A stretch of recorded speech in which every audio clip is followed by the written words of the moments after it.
Hello Jharkhand, एलईजी में आप सभी का स्वागत है। आज है 5 अक्टूबर 2023 और आप हैं मेरे साथ 5 अक्टूबर 2023 के झारखंड करंट अफेयर्स का डिस्कशन में। क्लास का फॉर्मेट कुछ इस तरह से होता है कि झारखंड का करंट अफेयर्स आपको फर्स्ट ऑफ ऑल दिया जाता है एमसीक्यू फॉर्मेट में, फिर कुछ इंपॉर्टेंट वन लाइनर न्यूज दिया जाता है झारखंड से, जेएसएससी या फिर जेपीएससी का एक प्रीवियस ईयर क्वेश्चन इसमें इंक्लूड होता है, मैपटिस क्वेश्चन होता है, उसके बाद एक क्वेश्चन ऑफ द डे होता है जिसमें क्वेश्चन आपसे पूछा जाता है और साथ ही साथ लास्ट डे जो क्वेश्चन पूछा जाता है उसका आंसर भी मिलेगा और झारखंड के एक डिस्ट्रिक्ट के बारे में डिटेल आपको इन्फॉर्मेशन मिलता है क्लास में और कुछ इंपॉर्टेंट डे और प्लेस या फिर जो भी पर्सन न्यूज में होते हैं उनके बारे में डिस्कस किया जाता है। तो ये कुछ क्लास का फॉर्मेट होता है। क्लास काफी ज्यादा फ्रूटफुल रहता है। बाकी एशियन गेम्स 2023 में इंडिया का शानदार परफॉर्मेंस निकल कर आ रहा है। देखिए हम लोग 5वां स्थान पर बने हुए हैं और 18 गोल्ड जीत चुके हैं, 31 जो है सिल्वर है और 32 ब्रॉन्ज के साथ 81 टोटल मेडल हमारा हो चुका है। और चाइना का देख लीजिएगा, भले फिलीपींस के साथ इसका रस्साकसी चल रहा हो, नंबर 1 पे मेडल टैली में बना हुआ है 316 मेडल के साथ और 171 इसके पास गोल्ड है। तो थोड़ा बहुत आइडिया रखिएगा, ये मेडल डेली चेंज होता रहेगा। जब फाइनल आएगा तो मैं बता दूंगा, ऐसे दिखाता रहूंगा ताकि आप लोग का थोड़ा जोश हाई रहे कि हम लोग किस तरह से परफॉर्मेंस कर रहे हैं। तो आप लोग भी शानदार परफॉर्मेंस दे सकते हैं अपना जो भी काम करते हैं। तो आइए क्लास को स्टार्ट करते हैं। पलामू में एक डेयरी प्लांट का जो अभी उद्घाटन किया गया था, तो किसी को अगर पता हो कि पलामू में या राज्य का कौन सा डेयरी प्लांट का उद्घाटन किया गया है तो आप लोग कमेंट बॉक्स में बता सकते हैं। इस लेक्चर का आपको पीडीएफ टेलीग्राम पे मिलेगा जिसका लिंक डिस्क्रिप्शन बॉक्स में अवेलेबल होगा, तो जाकर डाउनलोड आप लोग कर लीजिएगा, रिविजन के पर्पज से हेल्पफुल होगा।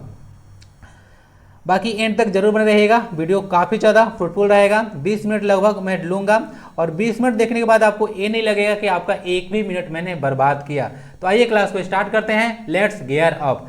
सबसे पहले तो 5 अक्टूबर को वर्ल्ड टीचर्स डे मनाया जाता है, बात ध्यान रख लीजिएगा। विश्व शिक्षक दिवस 2023 का थीम है the teachers we need for education you want, यानी कि ऐसा टीचर हमको चाहिए जो कि हमारे अनुरूप, मतलब मुझे जो शिक्षा चाहिए या मुझे जानकारी चाहिए उसके अनुरूप हमको शिक्षित कर सके, उस तरह का जो है थीम इस साल रखा गया है। और बाकी ये देखिएगा तो 1994 से सेलिब्रेट किया जा रहा है, यूनेस्को के द्वारा इसको रिकॉग्नाइज किया गया था। वर्ल्ड टीचर्स डे को 5 अक्टूबर को मनाया जाता है। यूनेस्को होता है United Nation Education Scientific and Cultural Organization. तो एजुकेशन इसमें वर्ड है ना, तो ध्यान रखिएगा, ये जो यूनेस्को के द्वारा रिकॉग्नाइज किया गया था। यूनेस्को का हेडक्वार्टर पेरिस में आप लोग याद रखिएगा, जो कि फ्रांस में है। और भारत में अगर बात कीजिएगा, थोड़ा सा आप नॉलेज के पॉइंट ऑफ व्यू से बता देता हूँ, भारत में 42 जो है यूनेस्को वर्ल्ड हेरिटेज साइट है। पॉइंट ध्यान रखिएगा, डायरेक्ट आपसे क्वेश्चन कभी पूछ देता है। बाकी इंडिया में तो आपको पता होगा, भारत में 5 सितंबर को हम लोग जो है नेशनल टीचर्स डे मनाते हैं, सर्वपल्ली राधाकृष्णन जी का जन्म दिवस। ठीक है, 5 सितंबर, जो कि भारत रत्न जो पहली बार दिया गया था वह सर्वपल्ली राधाकृष्णन को ही दिया गया था। तो कुछ याद रखिएगा। बाकी शिक्षा समवर्ती सूची का विषय है। अब देखिए पहला क्वेश्चन है झारखंड करंट अफेयर से, एक समर है, इसको समर ऐसे लिखा जाता है, कहीं कहीं आपको समर भी दिख जाएगा। तो समर का फुल फॉर्म क्या है? Strategic action for alleviation of malaria और एनीमिया रिडक्शन। देखिए गलती मैं यहीं पे किया हूँ, मलेरिया और एनीमिया 2 वर्ड को चेंज कर दिया हूँ। तो देखिए इसका सही होता है strategic action for alleviation of mall nutrition and anaemia reduction, यानी कि कुपोषण होता है और एनीमिया, उसको रिडक्शन करने के लिए झारखंड में एक समर प्रोग्राम को शुरू किया गया था। तो सही आंसर इसका भी होगा। अभी हाल में जैसे समर जो है न्यूज में है। तो सबसे पहले तो पॉइंट यही है कि कब शुरू हुआ था, तो 2021 में इसका शुरुआत किया गया था। किस मंत्रालय के तहत आता है, तो झारखंड में जो सामाजिक कल्याण महिला और विकास मंत्रालय है, महिला और बाल विकास मंत्रालय, उसके तहत आता है। इसके मंत्री कौन है, तो जोबा मांझी। ठीक है, ध्यान रख लीजिएगा। मुख्य उद्देश्य क्या है, तो 0 से 6 माह तक के अति गंभीर कुपोषित बच्चे, वैसे बच्चे जिनमें माल न्यूट्रिशन की समस्या काफी ज्यादा होता है, और जन्म के 5 वर्ष के अति गंभीर बच्चे का उपचार, साथ ही साथ एनीमिया से ग्रसित बच्चे हैं, किशोरी हैं, युवती हैं, गर्भवती महिलाएं हैं, वह सबका जो है उपचार शामिल है। तो खासकर आप देखिएगा जो प्रेग्नेंट और लैक्टेटिंग मदर्स होते हैं उनमें जो है काफी ज्यादा ब्लड की कमी हो जाता है, यानी कि एनीमिया की कमी हो जाता है। तो उसी को जैसे टैकल करने के लिए इस तरह का प्रोग्राम को शुरू किया गया था। न्यूज में भी क्यों है, ध्यान से सुनिएगा। इस अभियान के तहत पहले जो शुरू किया है 2021 में, तो इसके तहत जो है अभी 20,000 बच्चे जो है कुपोषण से बाहर निकले हैं, जिसके चलते न्यूज में है। और अभी इसमें बोला जा रहा है कि फिलहाल जो है बच्चे और महिलाओं का फिर से सर्वे किया जाना है और उनका जो है डेटा भी तैयार किया जाएगा। ये सब में आंगनबाड़ी काफी ज्यादा हेल्प करता है ना, वो सब उसी आंगनबाड़ी के तहत जो है डेटा इकट्ठा किया जाता है। बाकी देख लीजिएगा, वर्तमान में जो यह अभियान है लातेहार, चतरा, पश्चिमी सिंहभूम, सिमडेगा और साहेबगंज में चलाया जा रहा है। और ये भी बोला जा रहा है कि अन्य 7 जिलों में भी जो है इसका संचालन किया जाएगा। ठीक है, तो आगे ध्यान रखिएगा, अन्य 7 जिलों में इसको शुरू किया जाने वाला है। बाकी न्यूज में आ रहा था महिला और बाल विकास विभाग के सचिव कौन है, तो कृपानंद झा हैं, और झारखंड पोषण अभियान के महानिदेशक हैं बी राजेश्वरी। ठीक है, तो इतने सारे चीज ध्यान रखिएगा, क्यों न्यूज में है सारा चीज डिस्कस कर दिया। समर का फुल फॉर्म आप लोग, जाति आधारित जनगणना कराने वाला देश का पहला राज्य कौन सा है, झारखंड, बिहार, उड़ीसा या फिर छत्तीसगढ़। सही आंसर इसका बी है, बिहार जो है जाति आधारित जनगणना कराने वाला देश का पहला राज्य बन चुका है। अब देखिए यह जो है बिहार के से रिलेटेड न्यूज है, तो हमको क्यों जरूरी है, तो जरूरी है क्योंकि झारखंड का पड़ोसी राज्य है बिहार, और साथ ही साथ ये नेशनल करंट अफेयर्स में आपको काम आ जाएगा। आस पड़ोस में क्या चल रहा है वो भी आपको पता होना चाहिए। अब बात कर लेते हैं जैसे जाति आधारित जनगणना के बारे में, तो अलग अलग स्टेट जो है चिल्लाते रहते हैं कि हमको जाति आधारित जनगणना करना है, जाति आधारित जनगणना करना है, लेकिन यह संभव हर एक स्टेट के लिए नहीं हो पाता है। तो सेंट्रल गवर्नमेंट के अपोजिशन के बाद भी जो है अपोज के बाद भी बिहार यह जनगणना करा लिया। ऐसा क्यों होता है, क्योंकि अगर 7वां शेड्यूल में आप लोग जाइएगा तो वहाँ पे 3 लिस्ट आपको देखने को मिलता है, एक होता है स्टेट लिस्ट होता है, एक होता है कंकरेंट लिस्ट, एक होता है सेंट्रल लिस्ट। तो जनगणना आता है वह सेंट्रल लिस्ट यानी कि संघ सूची का विषय है, तो इसीलिए जो है ये सारा काम जो है सेंटर करता है, ये स्टेट नहीं करा सकता है, लेकिन उसके विरोध के बाद भी बिहार करा लिया। ये बात को थोड़ा ध्यान रखिएगा। और जैसे ही बिहार में हुआ, झारखंड में भी मांग हो रहा है कि जो है जाति आधारित जनगणना जो है झारखंड में भी कराया जाए। ठीक है, चलिए तो इसको ध्यान रखिएगा, बिहार इसका आंसर है। जनगणना संघ सूची का सब्जेक्ट है, ये बात आपको पता होना चाहिए, न्यूज में है, पूछा जा सकता है। पहले तो देख लीजिएगा, तो पहला पॉइंट यही है कि बिहार पहला राज्य बन चुका है। सामाजिक, आर्थिक और जाति आधारित जनगणना ACCC भारत में सबसे पहले बार 1931 में हुआ था और बाद में 2011 में हुआ था। उस समय UPA था, ठीक है, यूनाइटेड प्रोग्रेसिव अलायंस। ठीक है, जो कांग्रेस पार्टी है और उसके अलायंस है उसको UPA कहा जाता है, और अब तो इंडिया बन गया है। ठीक है, इंडिया का आपसे फुल फॉर्म ही पूछा जा सकता है, सॉरी फॉर दैट, इंडिया का फुल फॉर्म भी आपसे पूछा जा सकता है, क्या होता है कमेंट बॉक्स में जरा लिखिए। तो 2011 में जनगणना कराया गया था जाति आधारित, लेकिन इस जनगणना का जो है रिपोर्ट प्रस्तुत नहीं किया गया था। झारखंड के पर्सपेक्टिव में बात किया जा रहा है। बाकी कुछ एक्स्ट्रा डोज में देख लीजिए, झारखंड के पर्सपेक्टिव कुछ इन्फॉर्मेशन है। 2011 में झारखंड में जो जनगणना हुआ था उसके आयुक्त थे सुनील कुमार बर्नवाल।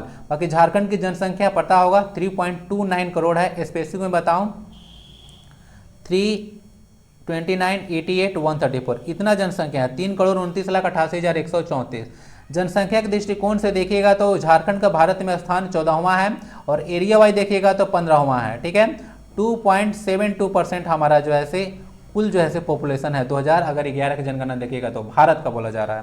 और सबसे अधिक और सबसे कम जनसंख्या वाले डिस्ट्रिक्ट है रांची और लोहरदगा क्रमशः, ध्यान रखिएगा। तो इतना सारा चीज हो गया। बिहार याद रख लीजिएगा, जाते रहे जनगणना करने वाला या पहला राज्य बन चुका है, पड़ोस है का राज्य है तो थोड़ा सा आइडिया रखिएगा। बाकी झारखंड अलग हुआ था, बिहार राज्य पुनर्गठन अधिनियम 2000 की धारा 3 के तहत यानी कि सेक्शन 3 के तहत लगभग 46% जो है हम लोग जमीन लेकर अलग हुए थे। और कोई भी नया स्टेट क्रिएट किया जाता है वह संविधान के अनुच्छेद 3 के तहत जो है क्रिएट किया जाता है। उसमें मुख्यमंत्री थी राबड़ी देवी और राज्यपाल थे VC पांडे, ये बात ध्यान रखिएगा। प्राइम मिनिस्टर थे अटल बिहारी वाजपेयी और KR नारायण थे राष्ट्रपति, ये सब कुछ ध्यान रखिएगा। बाकी यहाँ पे अगर बिहार को देखिएगा तो ये साहेबगंज इधर है, फिर गोड्डा है, उधर दुमका है, देवघर है, गिरिडीह, कोडरमा, हजारीबाग, चतरा, पलामू और गढ़वा। टोटल झारखंड के 10 ऐसे स्टेट्स हैं जो कि बिहार के साथ अपनी सीमा साझा करते हैं। ठीक है, ये बात ध्यान रखिएगा। बाकी बिहार के कितने जिले हैं झारखंड के साथ सीमा साझा करते हैं, तो 8 ऐसे राज्य हैं बिहार के जो झारखंड के साथ सीमा साझा करते हैं। ठीक है, साझा एक फुल फॉर्म भी होता है झारखंड, किसी को आइडिया है? स्पोर्ट्स अथॉरिटी ऑफ झारखंड, ये भी फुल फॉर्म होता है साझा का। माइंड पे आ गया तो बता दिया, इसको भी याद रख लीजिएगा। झारखंड में समग्र शिक्षा अभियान के तहत कार्यरत सभी पारा शिक्षक किस वर्ष तक सेवानिवृत्त हो जाएंगे? कहने का मतलब सारे रिटायर हो जाएंगे। तो ऐसा बोला जा रहा है कि 2052 तक जो है सारे पारा टीचर है झारखंड में वह रिटायर्ड हो जाएंगे, सबका कार्यकाल समाप्त हो जाएगा। फिलहाल अभी पारा टीचर का नियुक्ति नहीं होता है, जो पहले हो चुका है वो पहले हो चुका है, अब नहीं हो रहा है इन लोग का अपॉइंटमेंट। तो सभी सेवा से जो पारा टीचर है वह सेवानिवृत्त हो जाएंगे 2052 तक। बाकी देख लीजिएगा, इन लोग से रिलेटेड कुछ न्यूज आ रहा था कि जो पारा शिक्षक है उनके खाते से हर एक महीना 507 रुपया जैसे काटा जाएगा, और उसके बाद जब इन लोग रिटायर होंगे तो अगले 5 वर्षों में इन लोगों को रिटायर होने पर 50,000 की राशि दिया जाएगा। और अगर किसी का आकस्मिक मृत्यु हो जाता है उसी के बीच में तो 1 लाख रुपया उनको परिजन को दिया जाएगा। बाकी अलग अलग प्रोविजन है, जो 10 साल बाद रिटायर होंगे उनको 1 लाख रुपया दिया जाएगा, फिर या 15 या 20 साल में जो है रिटायर होंगे उनको अलग अलग राशि दिया जाएगा। तो इस कुछ पार्ट टीचर के बारे में थोड़ा सा न्यूज है, तो ध्यान रखिएगा। 2052 तक एक पॉइंट याद रखिएगा, सारे पार्ट टीचर झारखंड में रिटायर्ड हो जाएंगे।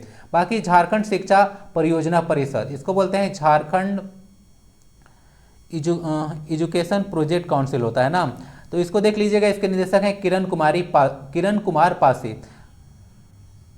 और जगन्नाथ महतो अभी पता होगा, पहले शिक्षा मंत्री थे, इनका अभी निधन हो गया है। ये किरण कुमारी होना चाहिए ना, सॉरी फॉर दैट, या किरण कुमारी था। किरण कुमारी पासी है। और जगन्नाथ महतो का निधन हुआ था 6 अप्रैल 2023 को। झारखंड में वर्तमान में कोई शिक्षा मंत्री नहीं है, ठीक है। ये डुमरी विधानसभा से विधायक थे, जो कि अभी वर्तमान में जेएमएम की प्रत्याशी बेबी देवी जीतकर आई हैं। 2052 याद रख सकते हैं। नीदरलैंड्स में होने वाले सब जूनियर हॉकी चैंपियनशिप के लिए झारखंड से कितने खिलाड़ियों का चयन किया गया है? 2, 3, 4 या फिर 5? टोटल ओवरऑल खिलाड़ी अगर देखिएगा तो टोटल 5 है, मेल और फीमेल टोटल मिलाकर। यहाँ पे देख सकते हैं सब जूनियर हॉकी चैंपियनशिप 2023 नीदरलैंड्स में होने वाला है। झारखंड के खिलाड़ी देखिएगा तो महिला अंडर 17 में स्वीटी डुंगडुंग है, पार्वती टोपो है, उसका बाद रजनी क्रिकेटा है, टोपो होगा। तो 3 जो है प्लेयर झारखंड से हैं महिला, और पुरुष हैं 2, रोहित तिर्की और घूरन लोहरा। तो ये 2 पर्सन है, देख सकते हैं, रोहित और घूरन, और स्वीटी हैं, पार्वती हैं और रजनी है। 3 जो है फीमेल हैं। अंडर 17 में लोग खेलेंगे। इन लोग का गेम दिया हुआ नहीं था कि किस में खेलेंगे। आगे अगर कुछ मेडल जीत के आती है इंडिया तो फिर से न्यूज में आएगा, तो फिर से डिस्कस कर लेंगे। फॉर द टाइम याद रखिएगा 5 खिलाड़ियों का चयन हुआ है। महिला पूछेगा तो 3 लगाइएगा और पुरुष पूछेगा तो 2 लगाइएगा, ठीक है। नीदरलैंड कहाँ पे है? तो नीदरलैंड छोड़िए, इसमें बात कर लेते हैं कि नीदरलैंड का कैपिटल कहाँ पे है। तो नीदरलैंड का जो कैपिटल है वो एम्स्टर्डम में है। और एम्स्टर्डम प्लेस काफ़ी ज़्यादा इंपॉर्टेंट है। आपको पता होगा 1928 के ओलंपिक से जो है झारखंड के पर्सपेक्टिव में यह प्लेस इंपॉर्टेंट है, क्योंकि नाम है महारंग के जयपाल सिंह मुंडा। वो 1928 में हॉकी में जो है गोल्ड जिलाए थे, हॉकी में गोल्ड दिलाए थे, ठीक है, ये बात ध्यान रखिएगा। जयपाल सिंह मुंडा, और ये बतौर कप्तान थे। और अब तक देखिएगा तो ओलंपिक में सबसे ज़्यादा गोल्ड अगर किसी कैटेगरी में आया है तो वो हॉकी से ही आया है, ठीक है। नीदरलैंड का कैपिटल एम्स्टर्डम याद रखिएगा। और एम्स्टर्डम में ग्रीन पीस इंटरनेशनल का भी हेडक्वार्टर है, एक एनजीओ। अभी हाल में उद्घाटन हुआ पलामू में 4 अक्टूबर 2023 को। पलामू में 28 करोड़ की लागत से लगाए गए मेधा मिल्क प्रोसेसिंग प्लांट झारखंड में कौन से नंबर का डेयरी प्लांट है? 6, 7, 8 या फिर 9? तो 7वां नंबर का जो है डेयरी प्लांट है, याद रखिएगा। पलामू में लगाया गया है। कॉस्ट 28 करोड़ का है और कंपनी है मेधा। तो मेधा मिल्क प्रोसेसिंग प्लांट यहाँ पे लगाया गया है। आइए देख लेते हैं कुछ इसके बारे में इन्फॉर्मेशन। तो सबसे पहले तो ध्यान रखिएगा 7वां है, और इसका उद्घाटन अभी हेमंत सोरेन जी के द्वारा 4 अक्टूबर को किया गया था। पहले से कहाँ पे प्रोसेसिंग प्लांट है दूध का देख लीजिएगा। रांची में है, देवघर में है, कोडरमा में, लातेहार, उसके बाद साराटेक प्लेस है और साहेबगंज। तो इस तरह से जो है 6 तो प्रोसेसिंग प्लांट ऑलरेडी हो चुके हैं झारखंड में। ये प्लांट यहाँ पे लगाया गया मेदिनीनगर पलामू में। तो यह 7वां जो है मिल्क प्रोसेसिंग प्लांट हो चुका है झारखंड में। इस प्लांट का संचालन झारखंड मिल्क फेडरेशन के द्वारा जो है किया जाने वाला है। बाकी यहाँ पे देख सकते हैं जो पलामू प्रमंडल है, जिसमें 3 जिले आते हैं, पलामू, गढ़वा, लातेहार, उसमें 25,000 से ज़्यादा जो पशुपालक है उनको लाभान्वित वो होने वाले हैं, क्योंकि इन लोग से मिल्क जो है खरीदा जाएगा, उसके बाद उसको प्रोसेस किया जाएगा और भेजा जाएगा। पता होगा नॉर्मल जो दूध रखते हैं, अगर एक दिन अच्छा से आप लोग गर्म नहीं करेंगे तो वह खराब हो जाता है। तो सबको पता होगा उसको पास्चराइज किया जाता है, उसमें से क्रीम भी निकाला जाता है। तो अभी तो नॉर्मली पास्चराइज करके जो है इसको लोकली जो है सेल किया जाएगा। बाद में बहुत सारा चीज़ आपको जो है पेड़ा होता है, उसके बाद बोला जा रहा था पेड़ा होता है, प्लस में गुलाब जामुन होता है, और भी अलग अलग तरह के जो व्यंजन दूध से बनाए जाते हैं वो सब जो है आपको बनता हुआ नजर आएगा। तो सब कुछ पॉइंट ध्यान रखिएगा। बाकी कुछ एक्स्ट्रा डोज में आप लोग देख लीजिए। विश्व दुग्ध दिवस यानी कि वर्ल्ड मिल्क डे जो है सेलिब्रेट किया जाता है 1 जून को, और इसको फूड एंड एग्रीकल्चर ऑर्गेनाइजेशन के द्वारा 2001 से सेलिब्रेट किया जा रहा है। फूड एंड एग्रीकल्चर ऑर्गेनाइजेशन, इसका देखिएगा तो हेडक्वार्टर जो है रोम में है, या इटली का कैपिटल है रोम, ठीक है, ध्यान रखिएगा। बाकी राष्ट्रीय दुग्ध दिवस 26 नवंबर को मनाया जाता है। 26 नवंबर को तो संविधान दिवस भी मनाया जाता है। वर्गीज कुरियन का यह जन्म दिवस है 26 नवंबर। यह भारत में जो है व्हाइट रिवॉल्यूशन के पितामह कहे जाते हैं, ठीक है, ऑपरेशन फ्लड के पितामह। तो उन्हीं का बर्थडे को जो है राष्ट्रीय दुग्ध दिवस के रूप में मनाया जाता है। बाकी भारत में प्रति व्यक्ति देखिएगा तो दुग्ध जो है उपलब्धता प्रतिदिन वह 444 ग्राम है, इतना ध्यान रखिएगा। 7वां इसका आंसर है। बाकी आइए देख लेते हैं आज पलामू डिस्ट्रिक्ट को। तो पलामू डिस्ट्रिक्ट है 1 जनवरी 1892 को इस डिस्ट्रिक्ट को बनाया गया था। एरिया इसका 5043.8 किलोमीटर स्क्वायर है और एरिया वाइज यह भारत झारखंड का 5वां सबसे बड़ा जिला है। सब डिवीजन इसमें 3 है और ब्लॉक की संख्या 21 है। इंपॉर्टेंट पॉइंट यहाँ पे ये रहेगा कि जो 21 प्रखंड झारखंड इसमें पलामू में है वो पूरे झारखंड में सबसे ज़्यादा प्रखंड वाला यह जिला इसको बनाता है। ठीक है, उसका गढ़वा में 20 है। रांची का तो भूलिएगा नहीं आप लोग, 18 प्रखंड रांची में है। बाकी अर्बन लोकल बॉडीज यहाँ पे 5 है। गांव की संख्या 1882 है। विधानसभा की सीटें यहाँ पे 5 है। बाकी यहाँ पे म्युनिसिपल कॉर्पोरेशन है 1 जिसको मेदिनीनगर बोलते हैं और शॉर्ट में इसका फुल फॉर्म लिखा जाता है MMC, मेदिनीनगर म्युनिसिपल कॉर्पोरेशन, और RMC लिखा जाता है रांची म्युनिसिपल कॉर्पोरेशन, जो कि सबसे पुराना म्युनिसिपल कॉर्पोरेशन है। 1979 में इसको बनाया गया था, 1979 में, और पहले यह नगर पालिका था 1869 तक। 79 में जो है इसको बनाया गया था नगर निगम। बाकी चेरो डायनेस्टी देख लीजिएगा। पलामू में आपको पता होगा चेरो डायनेस्टी था, यहाँ पे रूल करता था। तो भागवत राय इसके संस्थापक थे। पलामू का किला जो है प्रताप राय के द्वारा बनाया गया था। जो नया किला था वो मेदिनी राय के द्वारा बनाया गया था। नीलांबर पीताम्बर यूनिवर्सिटी भी है झारखंड में, देख लीजिएगा, जो कि खरवार जनरल से बिलोंग करते थे। 2 भाई थे नीलांबर पीताम्बर, ये भोक्ता उपजाति के थे ना। NPU का गठन 2009 में किया गया था। पलामू में टाइगर रिजर्व भी है, जिसको 1973 के तहत जो है टाइगर रिजर्व घोषित किया गया था, जिसमें प्रोजेक्ट टाइगर जो है आया था। टोटल 9 टाइगर रिजर्व को जो है मतलब बोल सकते हैं कि मतलब उस समय 9 टाइगर रिजर्व घोषित किया गया था, बस इतना याद रखिएगा। लीडिंग प्रोड्यूसर है पलामू ग्रेफाइट का है, चना का है, ठीक है, याद रखिएगा पलामू में। और रक्सला डायनेस्टी जो है कुड़ेलवा में था पलामू में। अब एक शाखा इसका कहाँ पे था, तो वह देवगन था, गढ़वा में। तो कुछ याद रखिएगा, रक्सला डायनेस्टी और रक्सला डायनेस्टी। और एक है आपका नागवंश, रक्सला डायनेस्टी और नाग डायनेस्टी था। उसके बीच में जो है कोराम्बे में भीषण लड़ाई हुआ था, जिसको झारखंड का हल्दी घाटी कहते हैं। नेक्स्ट क्वेश्चन था, झारखंड में रेबीज उन्मूलन का लक्ष्य कब तक रखा गया है? 2024, 2027, 2030 या फिर 2035? तो झारखंड में जो है रेबीज उन्मूलन का लक्ष्य जो है 2030 तक रखा गया है। 2030 तक हम लोग को रेबीज को खत्म कर देना है, ये ध्यान रखिएगा।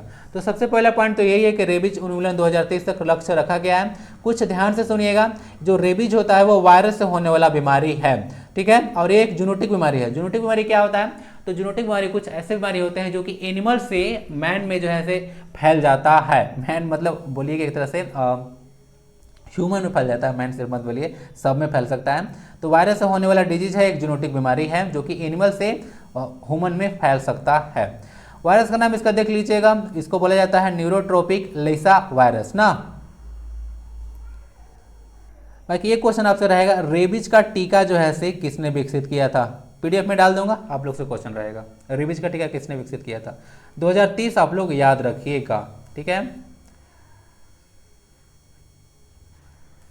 बाकी देखिएगा तो भारत का देखिएगा तो कुछ याद रखिएगा, 2027 तक जो है फाइलेरिया उन्मूलन का जो है लक्ष्य रखा गया कि भारत 2027 तक फाइलेरिया को जो है खत्म कर देगा।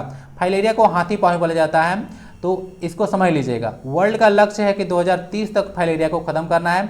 भारत का टारगेट है कि 2027 तक इसको खत्म कर देना है। अभी देखिएगा तो सितंबर अगस्त में जो है फाइलेरिया उन्मूलन कार्यक्रम भी झारखंड के 9 जिलों में चलाया गया था, जिसके चलते यह न्यूज में था। तो आप लोग ध्यान रखिएगा। तो झारखंड का भी साथ ही लक्ष्य लेकर चल रहा है कि हम लोग को भी जो है भारत के साथ साथ 2027 में फाइलेरिया को जो उन्मूलित कर देना है। अब आता है Jharkhand one liner important news, जिसमें 4 न्यूज लिया गया है। झारखंड में राज्य स्तरीय खेलो झारखंड कबड्डी प्रतियोगिता का आयोजन हो रहा है अभी रांची में, मेगा स्पोर्ट कॉम्प्लेक्स, ठीक है। बाकी मास्टर प्लान रांची ये 2037 तक जो है इसको इंप्लीमेंट करने के बाद अभी किया जा रहा है, ये बात ध्यान रखिएगा। ये मास्टर प्लान में क्या होने वाला है, तो शहर में देखिएगा तो अलग अलग चीज इंफ्रास्ट्रक्चर बनाया जा रहा है, अलग अलग तरह से जो है सुविधा दिया जा रहा है, कहीं सड़क बनाया जा रहा है, तो इसको मास्टर प्लान जो है रांची कहा जा रहा है। तो अभी लोगों से जो है कुछ आपत्ति या फिर कुछ सुझाव था, उसको लेकर जो है एक तरह का बोलिए कि सुझाव मांगा गया था या आपत्ति मांगा गया था वेबसाइट पे, तो इसको देख लीजिएगा। यह है मास्टर प्लान रांची का। बाकी रांची की जो हिंसा की घटना हुआ था, पता होगा आपको 10 जून 2022 में, तो उसमें काफ़ी लोग जो है डेथ हो गए थे, और मतलब काफ़ी लोग जो है इंजर्ड हो गए थे। तो वो रांची घटना थोड़ा सा याद रखिएगा। ये जो है हाई कोर्ट में इसका केस चल रहा है, तो बार बार इसका सुनवाई आता रहता है, और इसमें शायद लग रहा है कि नवंबर में सुनवाई होने वाला है।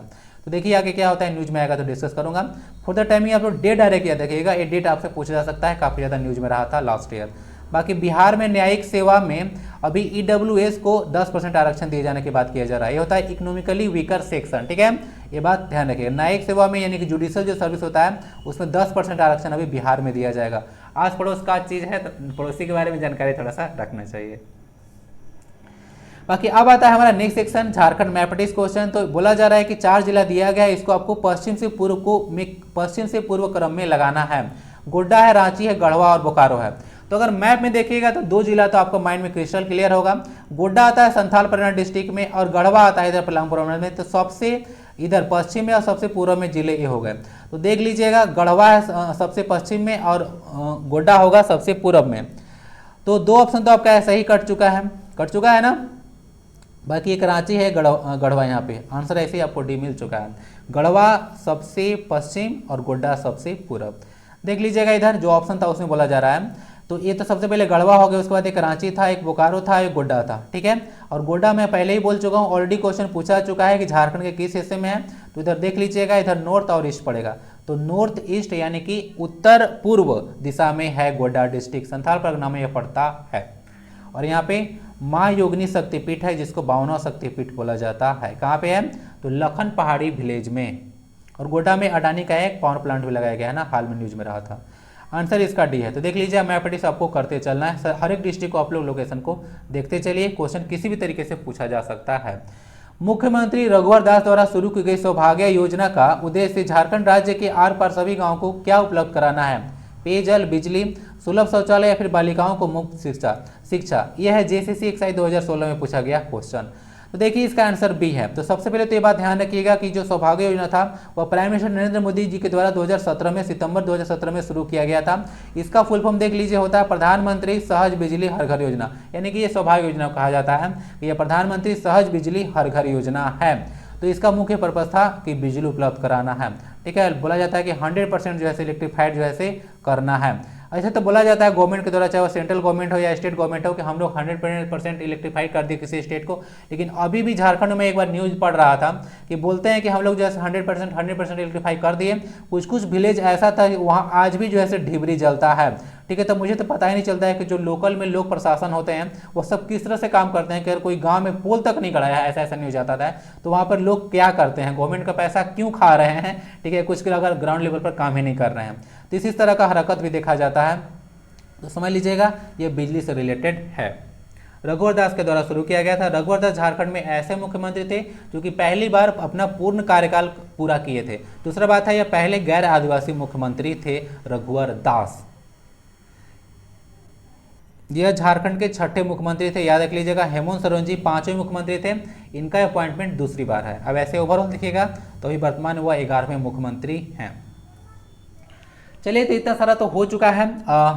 आज का आपसे क्वेश्चन रहेगा कि झारखंड में टीबी उन्मूलन का लक्ष्य कब तक रखा गया है? टीबी झारखंड का लक्ष्य डिस्कस करूंगा कि वर्ल्ड का टारगेट कितना है, उसके बाद भारत का टारगेट कितना है और झारखंड का तो आपसे पूछा गया है। तो इस क्वेश्चन का आंसर आप लोग कमेंट बॉक्स में छोड़ दीजिएगा, इसको डिटेल में जो है अगले क्लास में डिस्कस करूंगा। बाकी कल आपसे क्वेश्चन पूछा गया था कि पेशा एक्ट 1996 के तहत जो है किसको शक्ति प्रदान किया जाता है? तो इसका सही आंसर है ग्राम सभा। तो पेशा एक्ट के तहत ग्राम सभा को जो है शक्ति प्रदान किया जाता है। आइए डिटेल में आपको डिस्कस कर देते हैं कि पेशा एक्ट आखिर है क्या। तो इसको बोलते हैं panchayat extension of scheduled area act 1996। तो पंचायत में आप देख सकते हैं जो शेड्यूल्ड एरिया है आर्टिकल 244(1) में जितना भी स्टेट मेंशन है, ऐसे क्षेत्र बोलिए 10 राज्यों में अलग अलग क्षेत्र है। कहीं कभी पूर्ण देखिएगा पूर्ण जिला है, पूरा जिला, और कहीं कहीं जो है कुछ आंशिक जिला है। तो वह सब जो है अधिसूचित क्षेत्र घोषित किए हैं। टोटल 10 राज्य, ये बात ध्यान रखिएगा, जो कि 5वां, ठीक ना, 5th शेड्यूल में ही होगा। तो 5th शेड्यूल में देखिएगा तो जो अधिसूचित क्षेत्र है आर्टिकल 244(1) के तहत उसमें ग्राम सभा द्वारा स्थानीय स्वशासन की शक्ति प्रदान करता है यह पेशा एक्ट। बाकी यह कानून देखिएगा तो संविधान के भाग 9 में जो वर्णित उद्देश्य है उसको जो है विस्तृत करने का जो है यह एक पर्पस है, बोल सकते हैं। पेशा एक्ट के तहत ग्राम सभा को क्या क्या शक्ति होता है? तो सबसे पहला पॉइंट पहले भी डिस्कस किया था कि जल, जंगल और जमीन पर अधिकार होता है ग्राम सभा का। सामान्य वन उत्पाद जो होता है, जो लघु वन उत्पाद भी आप लोग बोल सकते हैं, लघु बोलिए, इसको सही कर दूंगा, लघु जो वन उत्पाद होता है उस पर अधिकार ग्राम सभा का है। स्थानीय बाजार का प्रबंधन मैनेजमेंट करना, भूमि हस्तांतरण पर रोक, यानी कि अगर किसी का लोकल जमीन है तो उसको आप लोग देखते हो कि अगर आदिवासी का जमीन दूसरा कोई होता है खरीद नहीं सकता है, तो ये सब पेशा एक्ट के तहत ये सब मेंशन होता है। कोई लोकल लोग जो मतलब दूसरे लोग जो है गैर आदिवासी लोग इसको नहीं कर सकते हैं, काफ़ी कड़ा इस पर प्रबंध किया गया है। बाकी ये जनता का जो है इसको रखवाला कहा जाता है पेशा एक्ट को, ठीक है। तो ये सब कुछ पॉइंट ध्यान रखिएगा। तो हो गया, ये ग्राम सभा को शक्ति प्रदान किया जाता है पेशा एक्ट 1996 के तहत, ठीक है। बाकी एक बार बात कीजिएगा यहाँ पे, तो टोटल 10 राज्य में बता दिया था पेशा जो अनुसूचित क्षेत्र हैं 2044, और टोटल अभी देखिएगा तो 6 राज्य में पेशा एक्ट लागू है। और टोटल देखिएगा तो 10 राज्यों में 6 राज्यों में है, 4 राज्य ऐसे हैं जहाँ पर पेशा एक्ट अभी लागू नहीं है। तो इसको जो है बार बार जो है चिल्लाते रहती है सेंट्रल गवर्नमेंट। लास्ट क्लास में भी बोला था कि पेशा एक्ट आप लोग लागू कीजिए, पेशा एक्ट लागू कीजिए, ठीक है। तो चलिए अब हम लोग क्लास के एंड तक आ चुके हैं, तो आई होप कि क्लास फ्रूटफुल रहा होगा। वीडियो को लाइक करके चैनल को सब्सक्राइब जरूर कीजिए अगर फर्स्ट टाइम विजिट कर रहे हो तो, और शेयर भी जरूर कीजिए, क्योंकि सोसाइटी में एजुकेशन और मोटिवेशन आगे बढ़ते रहना चाहिए, ठीक है। यहाँ तक आते हैं तो फीडबैक जरूर दे दीजिए कीजिए। क्लास जो है खराब है तो आप लोग बता सकते हैं क्लास खराब है, और फीडबैक फिर नहीं दे सकते हैं। लेकिन क्लास अगर अच्छा है, कोई चीज़ अच्छा आपको लगता है तो अपना फीडबैक दे दीजिए, ताकि जो अच्छा काम कर रहा है वो थोड़ा सा आगे बढ़ता रहे। बाकी क्लास में आप लोग जय हिंद जरूर लिखिएगा, क्वेश्चन का आंसर आप लोग कमेंट बॉक्स में छोड़ दीजिएगा, मैं डिस्कस करूंगा उसको अगले क्लास में। मिलते हैं फिर अगले क्लास में। वंदे भारतम, जय हिंद।